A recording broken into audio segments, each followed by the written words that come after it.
Stop le grignotage. Une femme sur deux grignote en cas de stress, de fatigue, d'anxiété ou de peine.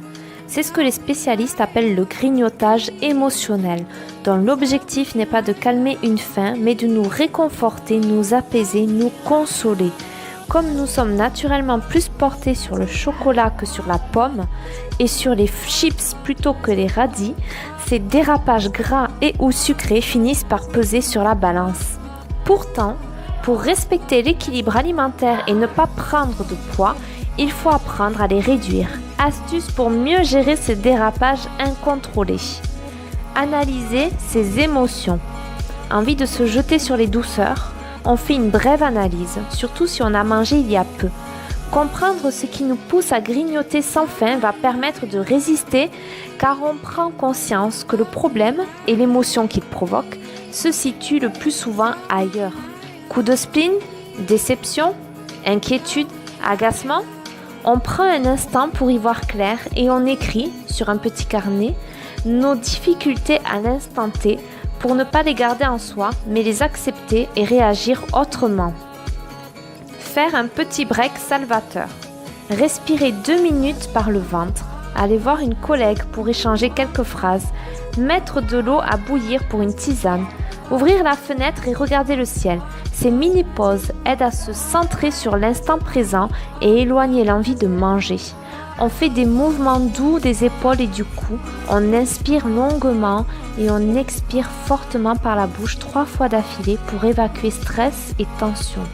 Et on se remet à ses occupations avec une nouvelle vigueur et la fierté d'avoir résisté. Cacher les aliments dangereux. Si les gâteaux sont posés sur le bureau, la table basse ou le plan de travail de la cuisine, pas étonnant qu'on craque. Première règle, éloigner le danger. Il est prouvé que, moins il est sous les yeux, moins on y touche. On range donc au fond d'une étagère, d'un placard fermé, les friandises, gâteaux d'apéritif, chocolat et autres. Et on ne les laisse plus traîner en évidence. On n'est d'ailleurs pas obligé de les stocker. Il faut descendre à l'épicerie pour acheter du chocolat après 21h, on n'aura plus le courage d'y aller. À la maison, on s'occupe autrement.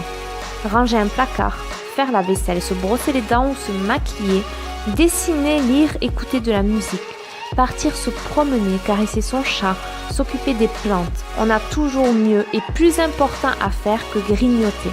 Choisissez une activité qui vous plaît, vous occupe les mains et l'esprit et vous valorise. Devant la télé, pourquoi ne pas vous masser les mains, les épaules ou les pieds? Poser un joli vernis, un masque sur le visage, bref, prendre soin de vous. Et si j'ai toujours faim? Si l'envie de grignoter est déclenchée par une vraie faim, l'estomac gargouille et le ventre sonne creux, c'est parce qu'on n'a pas suffisamment mangé au repas précédent ou qu'on l'a sauté. Il est essentiel de manger assez de repas.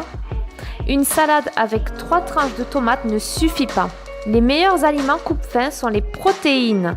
On met donc au menu viande, œufs ou poisson, mais aussi crustacés ou tofu, avec des légumes et des féculents, des céréales idéalement complètes, des légumineuses, pour l'équivalent d'un quart d'assiette, car les fibres sont aussi rassasiantes.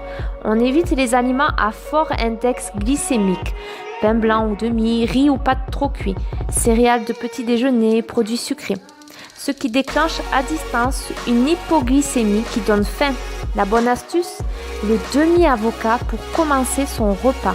Une étude californienne a montré que consommer à midi, 150 calories environ, il réduit de 40% les envies de grignotage 3 heures après le repas.